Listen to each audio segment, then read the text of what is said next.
Mersa can't engage, so by that time the wave's already dying. They've taken a lot of damage and they're forced to back, so now here comes Rogue's cross-map play. Here it is quite healthy though. TP used to the mid lane. Here it gets to level 4. Malrang trying to do what he can, tanks up the tower and then just DQs out. It's like, okay, I'm going to put this red buff on you. Odo Omne chased out as well, and the first strike, as you say, Caedrel, will give Malrang that little bit of gold.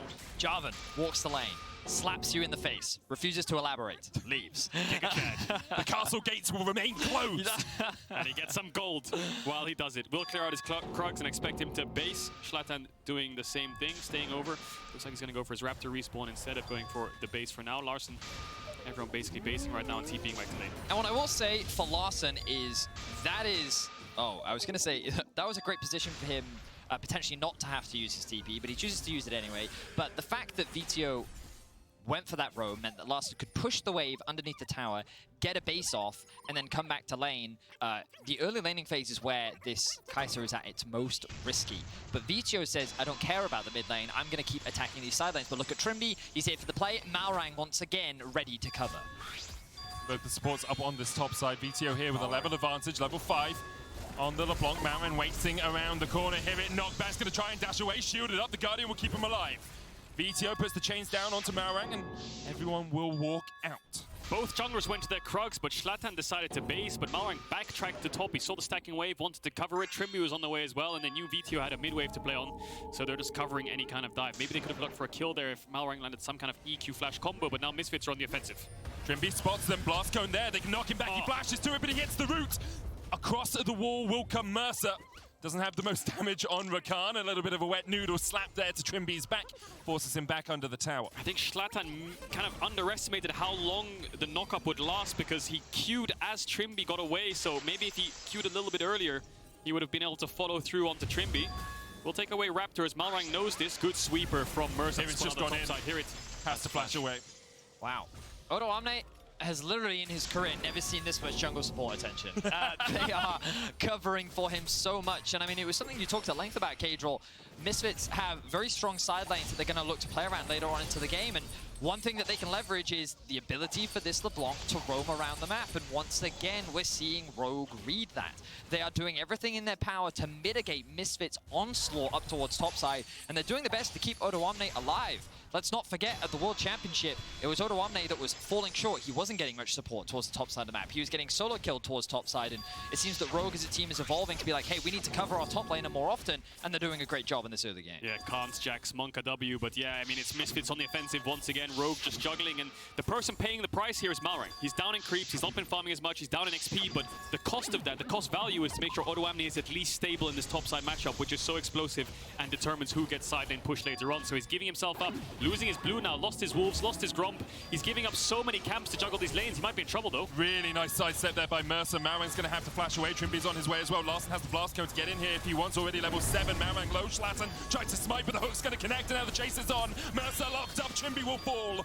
Neon and VTO walk away. Blue buff secured by Malrang. Looks like it's a winning play for Rogue. Misfits again on the offensive. They lose 2 members though, trying to make this invade happen despite Malrang being down in experience. And Rogue are there once again to answer. Larsen's midwave was pushing out. He gave up quite a couple creeps there to make sure he was there first.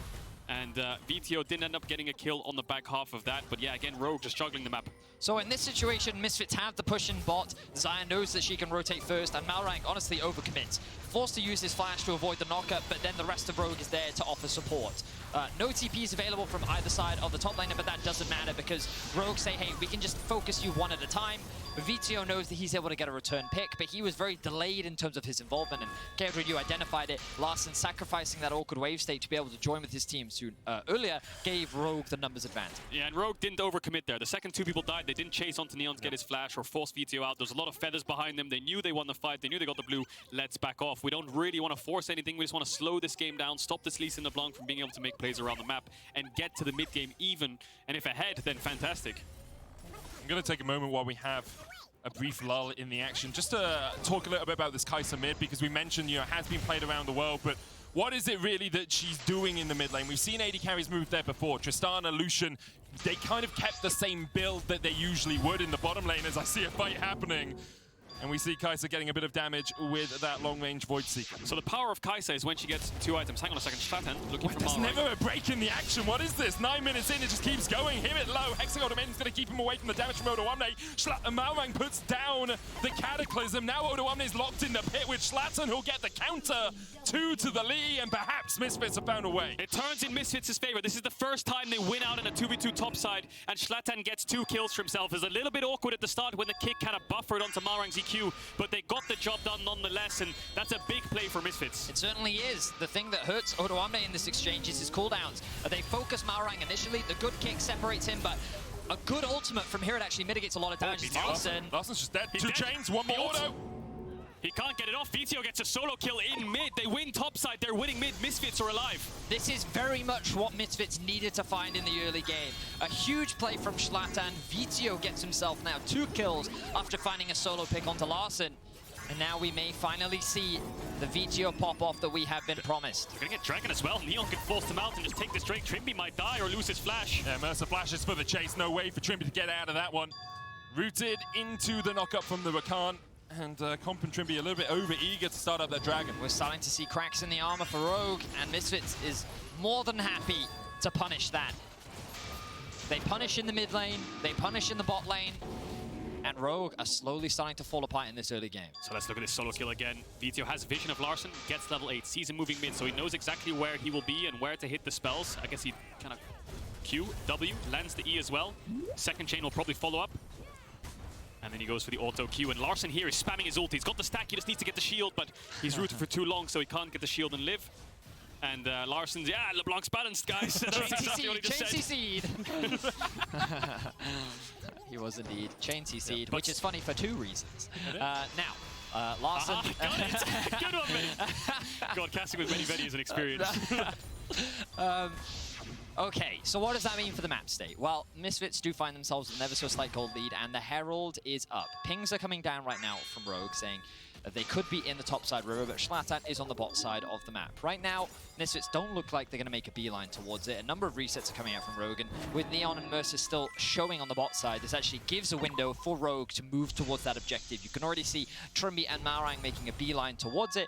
They know it's going to be a while before Misfits can respond, so it's likely that Rogue will be first on the objective. Yeah, the problem they have is mid-push, though, so Vito can push these waves in and hover his jungler every time. So now we can see Malrang can't walk in, and Rogue needs to group up. Larsen's basing right now. I wonder if he has the Manamune in base. He's going to TP back, but Misfits have started the Herald. Trimby already level 6, though, and Mercer's still only 5. So even though he joins this fight, he does not have that quickness ultimate. However, Misfits have a numbers advantage. You can see Odoamne staying top, Comp staying in the bottom lane. Yeah, Neon moved towards mid after that bot wave got pushed in. This is the first time in the series Misfits have 3 pushing lanes. Hirits can push and move first. Vito the same, and so can Neon. They will secure themselves the first Herald. They have a gold lead. They've got the first Dragon as well, so they just need to slowly start to snowball this. Malrang giving up so many creeps to make sure his team is ahead is now really far behind and can't offer much damage support in these fights. He's just an engaged tool.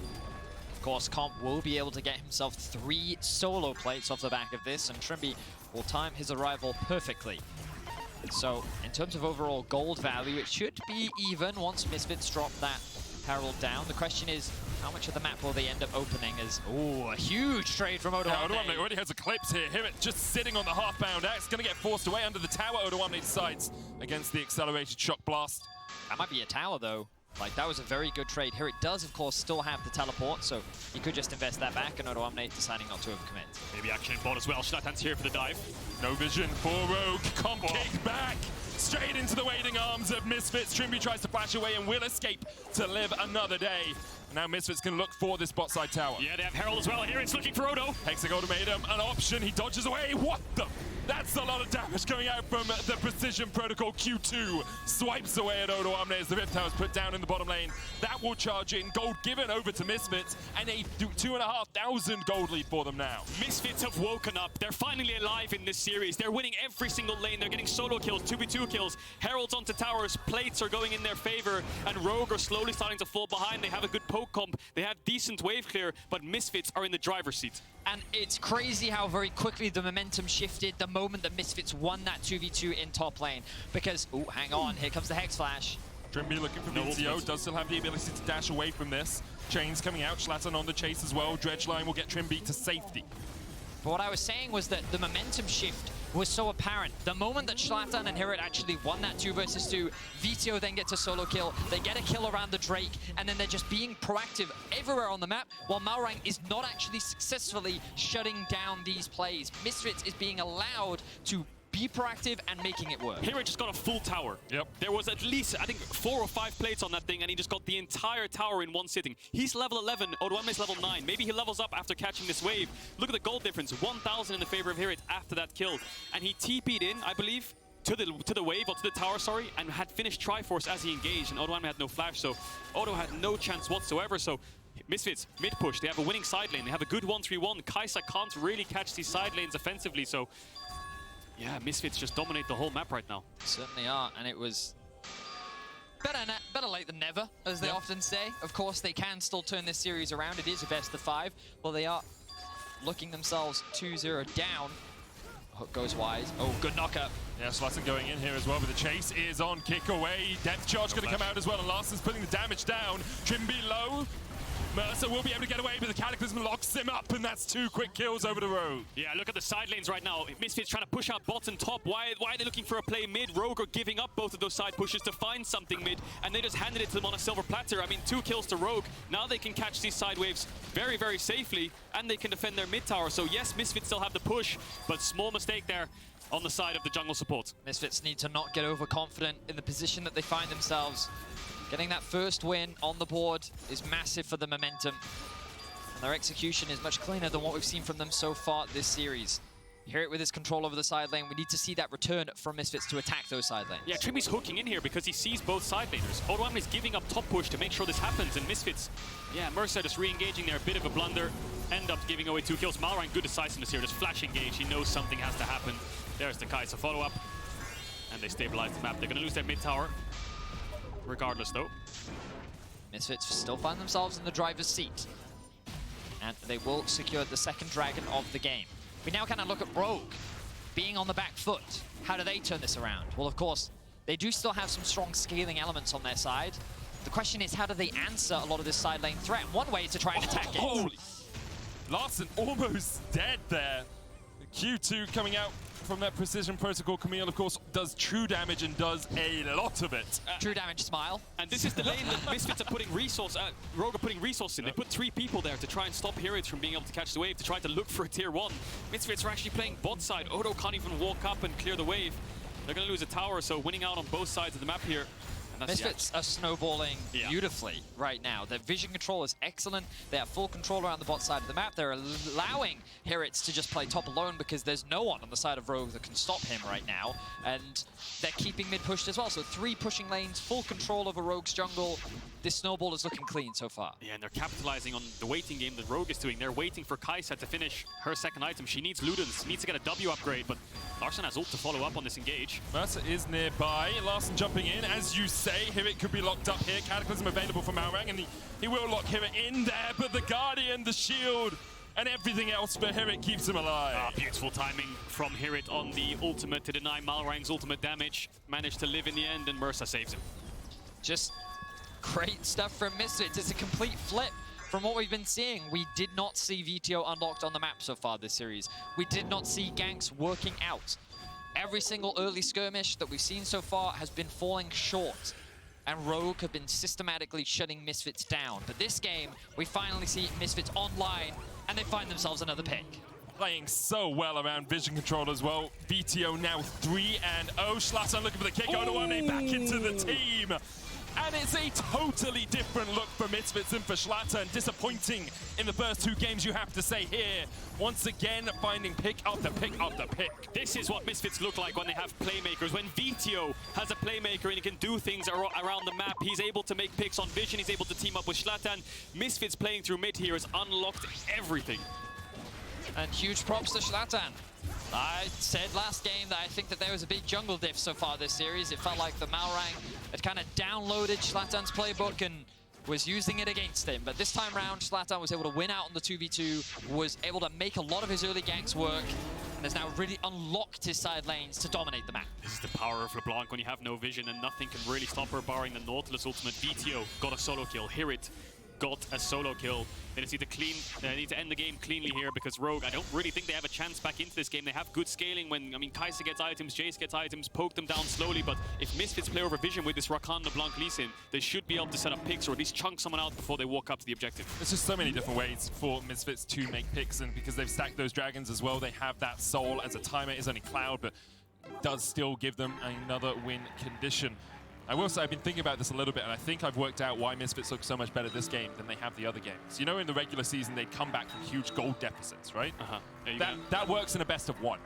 Now, in a best of 5, what's the biggest deficit you can come back from? 0-2. 0-2. Smart Misfits are fighting now. 5 head Exactly right. That's why they pay you the big bucks. So what happens if they get 2-2? Well, they are coming back from the deficit across the series, so they would win. I see. Right? Okay. I really thought you were going to make some sort of ballet joke there, because that would be a very meta thing to do. It would be a very meta thing to do, wouldn't it? I mean, Misfits are playing pretty well. I think we can keep away from the dad jokes for the moment. Where's Medic and what have you done with it? Now, let's have a look as Misfits set up towards the top side. They have the push in mid, they have a wave also behind them in the top lane, and they have the Herald to boot. They continue to steal away jungle camps, deny vision, and limit Rogue's options. The Baron spawns in 15 seconds, but Misfits only care about gaining as much as they can with the lead that they have. I think Rogue's best bet here is to give this up and get a tier 1 bot for Odoamne and objective bounty, but as I say that, here it's going to TP down. Not even going to give up the objective bounty whatsoever, but that does give Odoamne a window to TP top. Rogue have a window to look for a fight right now because here it can't join it. They need to TP in though. Hook coming in, dead charge on the back line, and okay, well, there goes the window. there goes the window. Defenestrated Trimby as he's thrown through it. Oh, you took my joke. I was going to say it looks like Trimby was thrown out the window. I mean, it was a good idea. I think the principle was strong. Oh, yeah, that's LeBlanc. And that was kind of my concern around the Kai'Sa in this draft, especially against the LeBlanc. The fact that he did end up dying 1v1 also doesn't really bode in Rogue's favor when we look at the draft. But regardless, Misfits find themselves on the Baron now. They have the numbers advantage, and here it looks for another pick. Locked up in the Hexagolden Maid, and the Cataclysm will not save him. Hirit with his second of the game. Baron as well for Misfits. Giga Chad Malrang just EQs on top of a Camille that's eating on him. No, I will fight you back with my first strike. Chemtag Anathemas ends up falling. Misfits, yeah, again, just so far ahead right now. They get themselves a Baron. They're going to get this objective bounty tower in bot. A little bit of gold in their pockets, but Odoamne might die for it. Here it doesn't have ult, but they're going to look for him. He's not going to TP out just yet. Quickness coming out. He started the recall, and Mercer finds him. There's the charm. There's the knock-up. Here it's on his way. Flashes into the bush, but that bush was already warded by Mercer, and so Hirit will take the kill. He tried to flash preemptively, predicting Hirit would go for the immediate E-stun follow-up, but Hirit very smartly holds on to it. The flash then comes out, and he's able to find that pick, so that's another kill on the board for Misfits, and like, if we're being honest, this game's done. Yeah. We're now kind of looking ahead for Game 4. The momentum that Misfits can now use with this to ride forward into the rest of the series. My expectations were that Rogue would get themselves a clean 3-0, but Misfits showcasing that they can compete with the best. They deserve to be here, and they've still got some gas left in the tank. Yeah, and Rogue's mentality coming into this next game will be very interesting and will tell a story as to how their playoff journey will go. Because if they go into Game 4 now and they decide, actually, this blind pick Jace, it's not working. The Camille's too strong, Odoamne died 1v1, we'll drop it and we won't do it, we'll pick it on 3 and ban 2. Or are they just going to just go for it anyway and have the confidence to run it back? So we'll see how Rogue decide to draft in Game 4. I honestly think the Kai'Sa mid has been more worried than it is worth for Rogue this game. Didn't really have the impact that you'd want from a final pick. As we saw VTO continuing just to trade aggressively onto Larson. Inhibitor tower down towards the bottom lane, gone. Baron remains for Misfits for the next short while as they continue to push in. VTO shepherding in that mid lane wave. And Rogue very much on the back foot here. No real defense for them to muster. And not a lot of poke is hitting either. Mercer and Hirit are a little bit chunked, but that Kai'Sa W just missed. Of course, if it hits, the cooldown gets reduced dramatically. A little bit hits and... yeah, well, that's a life bar reduced dramatically, as followed up by Trimby. That's what VTO can do when he gets ahead. And Misfits have taken Rogue to the cleaners in Game 3. We are only at 23 minutes in this game, and Rogue are back at their nexus. Misfits continue to push in. Mercer just shepherding here. Has the quickness, dives on to Larson, and Larson will try and get away, but already it's another kill over to Misfits. Here it takes one. Larson jumps away, VTO dives forward, a double jump just to clean it up. 23 minutes in, the third inhibitor will fall. Definitely will. They have a massive wave. There's only one tower left. Yeah, it's just such a dominant game from Misfits. Maybe Odo will get a kill on the back half of it, but now it's definitely looking forward to game 4. Misfits, we'll see how they use this momentum into that game, but I think Rogue have a lot to swap up in the draft. The Jace blind pick, do they want to do it? Do they want to give away LeBlanc? And the most important thing to me is that jungle pick. Jarvan into Rakan, Camille, LeBlanc, Lee Sin. Ooh, it's unplayable. All I'm going to say is, if the Jarvan was swapped for Volibear, does that 2v2 still go in the favor of Misfits? And then in the mid lane, if that's a Lissandra instead of a Kai'Sa, does Larssen also die 1v1, right? So, like, yes, there are definitely questions surrounding the draft. I think that Rogue, we heard from Freddy, where he said, we tried it in scrims, we think it could be good here, we'll see how it goes. Yeah. It felt very much like a, hey, we have a 2-game cushion. Yeah. We're going to use something we think could work, but we're not hanging our hat on this Kai'Sa. But they've given Misfits hope. And that is hope what I think is dangerous in the best of 5, because Misfits are going to grab onto that and play their hearts out now. And they also have a formula for success right now. You know, they know how to win and they know how to shut things down. And the answer, as we've been talking about a lot, was unlocking VTO, right? On LeBlanc, it was less about the fact that he was trying to kill mid and then play through him. It was the fact that he was joining in on the plays, something you were looking for a lot more in game 1. And then in game 2, we wanted to see them play through him, which they didn't do again. So VTO will again have our eyes on to see what he can do in the game. Yeah, it really feels like we talk about 2 names the most. VTO and Malrang. We'll see how they play in game 3, because Misfits bring it back in game 4. Misfits have brought it back in game 3, but are still down in the series after the break. We'll be dissecting their victory with Shox and the crew. I'm gonna go take a break. Cool. Ooh.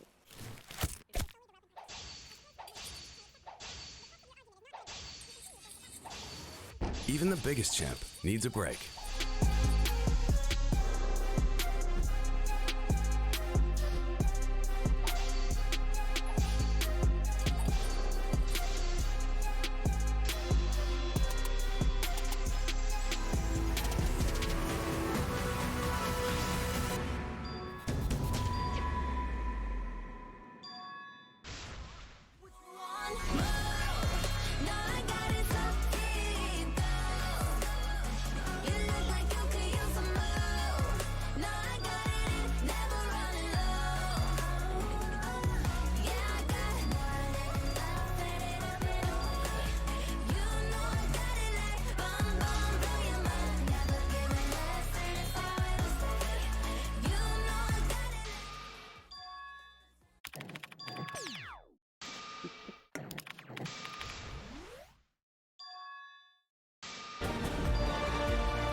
Like a wildfire. It's kind of funny that you had me written off dead. Now we coming for the empire. So now you love me, but you ain't seen nothing yet. Go tell them why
fire in the blood, but we're still cold-hearted. Eyes on the prize, do what we gotta do to secure our rise like pioneers with no fear. Never back down, this our frontier. Ash on the path, don't get too near. Blazing a trail, never adhere. Yeah, the road we chose is only built for the pros, and we can walk through the highs and the lows, lunges and throws. Got the crown, never letting it go. Royalty, you ain't getting the throne. Leaders of a new empire, clawed our way up from the muck and the mire. Nothing will take from us all these desires. We're at the summit, we're still going higher. We are the crucible, we are the fire.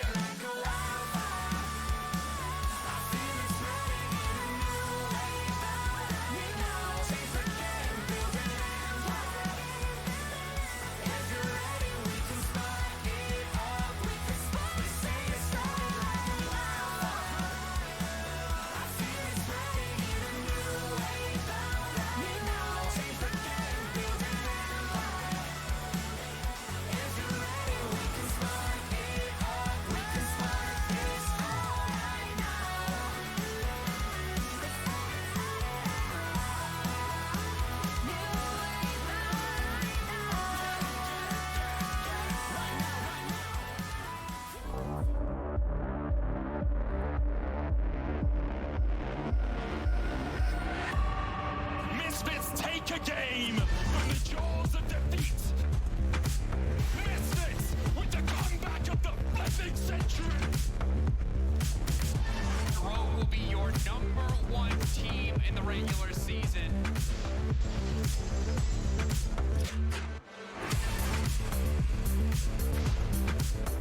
Well, welcome back, everyone, to the LEC, where Misfits are coming off a victory in Game 3. They're still trailing the series 1-2, but I think that the choice for Wildfire was really apt by production because the spark is there, guys. They are no longer down and out in this series, and I think a lot has to come down to the choices that were made in the draft this time around. They got blue for the second time, and they did a lot more with it, Treats. They did. I mean, their draft kind of resembled their Game 2 draft, I would say, in the style of champions, but this time the execution was also there, which I think is the big factor. Like, Zlatan and Mersa teamed up well, and then the soul lanes got enabled and kind of outplayed their opponents this time around, so it looked honestly kind of easy for Misfits. I also feel like it's the fact when you don't reveal Vito's pick immediately that he's